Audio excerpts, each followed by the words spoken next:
तो स्टूडेंट्स, आज हम नया टॉपिक स्टार्ट करने जा रहे हैं, that is the kinetic theory of gases. अब काइनेटिक थ्योरी ऑफ गैसेज में कुछ पार्ट आपने केमिस्ट्री में पढ़ा है, कुछ पार्ट आप फिजिक्स में पढ़ेंगे। अपन इसको केवल नीट और जेई के पॉइंट ऑफ व्यू से देख रहे हैं, तो जो बेसिक एज्यूम्पशन है वो मैं यहाँ पर बताना अवॉइड कर रहा हूँ because it is time consuming. तो यहाँ पर अपन स्टार्ट कर रहे हैं different form of ideal gas equation. तो अब आप प्रीवियस क्लास में आप पढ़ चुके हो कि आइडियल गैस इक्वेशन क्या होती है, that is P V equal to nRT. Here P is the pressure of the gas, V is the volume of the gas. अब गैस का अपना कोई वॉल्यूम होता नहीं है, जिस भी कंटेनर में आप रखोगे that is the volume of the gas, means volume of the gas means volume of the container. Here n is the number of moles of the gas, R is gas constant and T is the temperature in Kelvin। तो जो important point है ध्यान रखने वाला वो ये है कि यहाँ पर जो टेम्परेचर डलेगा वो केल्विन में डलेगा, और मोस्ट ऑफ द क्वेश्चंस में आपको टेम्परेचर डिग्री सेंटीग्रेड में दिया होगा, तो first you have to convert it into kelvin. अब अपन यहाँ पर मोल को समझेंगे कि जो mole number of moles of gas होता है that is equal to the mass of the gas upon molecular mass of the gas, और that is equal to number of molecules of the gas, और here Na is the Avogadro number. अब अपन इसकी different form देखेंगे कि PV तो ये है ही, एम को क्या रख दिया मैंने, m upon M naught R T. अब इस वॉल्यूम को मैं इधर लेके आ रहा हूँ, तो P equal to 1 upon M naught m upon V R T हो गया। मास अपॉन वॉल्यूम क्या होता है, डेंसिटी, और it is the very very very important relation. तो जब अपन प्रेशर को लिख रहे हैं तो that is rho R T upon M naught. अब R और एम नॉट तो पहले से ही कॉन्स्टेंट है, but if you keep the temperature constant तो ये तीनों टर्म कॉन्स्टेंट हो जाएंगी, और P is proportional to rho हो जाएगा, या P अपॉन रो क्या हो जाता है, कांस्टेंट। तो ये बहुत इंपॉर्टेंट रिजल्ट है कि एट ए कांस्टेंट टेम्परेचर जो P अपॉन रो का रेशियो होता है वो कांस्टेंट होता है। If we increase the pressure of the gas तो density of the gas by itself increase हो जाती है। अब अपन यहाँ पर इधर डिफरेंट गैस लॉ समझ रहे हैं। अब डिफरेंट गैस लॉज में नाम तो आपने सुना ही हुआ है, कौन कौन से गैस लॉज होते हैं। एक तो बॉयल्स लॉ, दूसरा चार्ल्स लॉ, थर्ड गेल-लुकास लॉ। तो अपन यहाँ पे बॉयल्स लॉ को समझ रहे हैं। अब जब भी कोई भी गैस लॉ अपन अप्लाई करेंगे तो मास ऑफ द गैस को फिक्स रखेंगे। तो मास ऑफ द गैस फिक्स रखने का मतलब है कि नंबर ऑफ मोल्स फिक्स हो गए। अब नंबर ऑफ मोल्स फिक्स हो गए तो अपने पास तीन वेरिएबल बचे, प्रेशर, वॉल्यूम एंड टेम्परेचर। तो 1 बाय 1 अपन क्या करेंगे, तीन में से एक वेरिएबल को कांस्टेंट ले लेंगे, तो फिर दो वेरिएबल के बीच में एक रिलेशन आ जाएगा, और that is called gas laws. तो फर्स्ट है बॉयल्स लॉ। बॉयल्स लॉ में मास को कांस्टेंट रखा है अपन ने, मींस एन को कांस्टेंट रखा है, और टेम्परेचर ऑफ द गैस को कांस्टेंट रखा है। तो जब अपन मास ऑफ द गैस को कांस्टेंट रख लेंगे तो एन कांस्टेंट हो जाएगा, आर ऑलरेडी कांस्टेंट है, टेम्परेचर को कांस्टेंट रख रहे हैं तो ये पार्ट कांस्टेंट हो गया। इट मीन्स पीवी क्या हो गया, कांस्टेंट, या P is proportional to 1 upon V हो गया। तो ये लो अप्लाई होने के लिए n कांस्टेंट होना चाहिए और temperature of the gas constant होना चाहिए। अब जो आपका एप्लीकेशन पॉइंट है उसमें आपसे वो डिफरेंट ग्राफ्स के बारे में पूछेगा।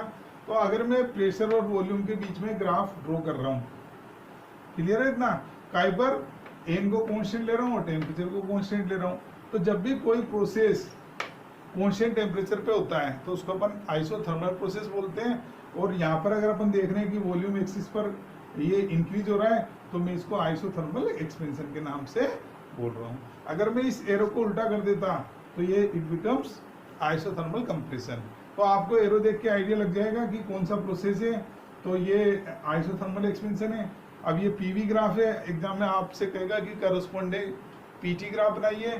तो आपने पीटी ग्राफ के लिए क्या देखा कि यहाँ पर टेम्परेचर कांस्टेंट है और प्रेशर ड्रॉप हो रहा है, तो आपने ये लाइन खींच दी तो ये टेम्परेचर को कांस्टेंट बता रहा है और प्रेशर को कम होना बता रहा है। जो अब अगर वो आपसे पूछता कि वीटी ग्राफ बनाओ तो आपने वाई एक्सिस पे वी ले लिया और एक्स एक्सिस पे टी ले लिया। अब टेम्परेचर कांस्टेंट है तो ये लाइन हो गई, अगर प्रेशर इंक्रीज हो रहा है तो एरो ऊपर की तरफ हो गया और डिक्रीज हो रहा है तो नीचे की तरफ। Here pressure is increasing so arrow is in vertical upward direction.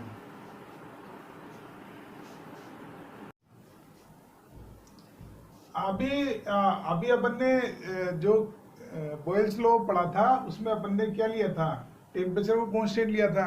अपने पास तीन वेरिएबल है, pressure, volume and temperature. Temperature को अपन कांस्टेंट ले चुके हैं, now we took pressure as a constant. तो अपन ने जब प्रेशर को कांस्टेंट लिया तो अपन ने बताया कि प्राइमरी कंडीशन है mass of the gas constant होगा, और mass of the gas constant रहेगा तो नंबर ऑफ मोल्स कांस्टेंट रहेंगे, and here we took pressure as a constant. तो अपन ने आइडियल गैस इक्वेशन में पीवी इक्वल टू एनआरटी लिख दिया और प्रेशर को इस साइड ले गए तो P equal to n R upon P into T. N R upon P क्या है, कांस्टेंट, तो V is proportional to T provided n is constant and P is constant. अब वो अपने से कहेगा कि डिफरेंट ग्राफ फॉर्म कीजिए। तो जब अपन डिफरेंट ग्राफ फॉर्म करेंगे तो पहले V is proportional to T है, टी क्या है, टेम्परेचर इन केल्विन।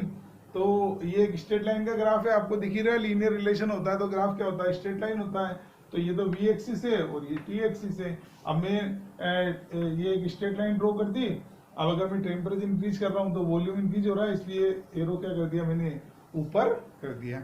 अब कोई भी प्रोसेस जिसमें प्रेशर कांस्टेंट होता है that is known as isobaric process. तो ये आइसोबारिक प्रोसेस है और टेम्परेचर बढ़ रहा है तो अपन इसका नाम दे दिया आइसोबारिक हीटिंग। अब ये प्रेशर वर्सेस टेम्परेचर ग्राफ बनाया है। अगर वो कहता कि इसके लिए pressure versus volume versus temperature graph बनाया है, अब वो आपसे कहता कि प्रेशर वर्सेस टेम्परेचर ग्राफ बनाओ, तो प्रेशर कांस्टेंट है और टेम्परेचर इंक्रीज हो रहा है तो आपने कांस्टेंट प्रेशर पे टेम्परेचर को इंक्रीज कर दिया। अब वो आपसे कहता कि प्रेशर वर्सेस वॉल्यूम ग्राफ बनाओ, तो यहाँ पर आपको पता है कि वॉल्यूम इंक्रीज हो रहा है, टेम्परेचर इंक्रीज हो रहा है, लेकिन प्रेशर कांस्टेंट है तो आपने प्रेशर को कांस्टेंट करके वॉल्यूम को इंक्रीज कर दिया। अब इस साइड जो है मैं नेक्स्ट बता रहा हूँ। अब अपन ने कौन कौन सी चीजें कांस्टेंट ले ली, अपन ने बॉयल्स लॉ में टेम्परेचर को कांस्टेंट लिया, चार्ल्स लॉ में प्रेशर को कांस्टेंट लिया। अब क्या बचा अपने पास, वॉल्यूम। तो अब अपन जो नेक्स्ट लॉ है दैट इज कॉल्ड गै-लुसाक लॉ, उसमें अपन क्या कर रहे हैं, वॉल्यूम को कांस्टेंट ले रहे हैं और मास ऑफ द गैस को कांस्टेंट ले रहे हैं या नंबर ऑफ मोल्स को कांस्टेंट ले रहे हैं। तो ये पीवी इक्वल टू एनआरटी है, इसमें वॉल्यूम को कांस्टेंट लेना है तो वॉल्यूम को अपन राइट साइड ले गए और एन आर अपॉन वी क्या हो गया, constant, so P is proportional to T provided n is constant and V is constant. जब कोई भी प्रोसेस कांस्टेंट वॉल्यूम पे होता है तो that is called isochoric process, और यहाँ पे टेम्परेचर बढ़ रहा है तो it is called isochoric heating. यहाँ पर भी आपको दिख रहा है कि लीनियर रिलेशन है प्रेशर में और टेम्परेचर इन केल्विन में, तो जो ग्राफ होगा वो स्ट्रेट लाइन होगा।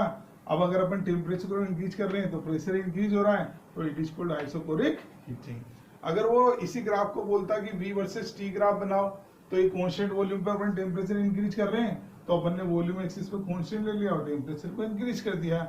If we have been asked pressure versus volume graph, तो वॉल्यूम को कांस्टेंट ले रखा है और अपन क्या कर रहे हैं, टेम्परेचर बढ़ा रहे हैं तो प्रेशर बढ़ रहा है, तो कांस्टेंट वॉल्यूम पर प्रेशर बढ़ रहा है। तो ये अपन ने आज काइनेटिक थ्योरी ऑफ गैसेस को स्टार्ट किया है और इसमें गैस लॉ और डिफरेंट लॉज अपन ने समझे हैं और उनको ग्राफ एक दूसरे से किसे इंटरचेंज करते हैं इसको समझा है। अगर आपको वीडियो पसंद आए तो आप इसको लाइक करें, शेयर करें, सब्सक्राइब करें। मैं डेली आप लोगों के लिए 10 से 15 मिनट का फिजिक्स पर वीडियो क्या कर रहा हूँ, फेसबुक पर अपलोड कर रहा हूँ ताकि ये बच्चों तक पहुँचे और they will be benefited of the efforts. Okay, thank you.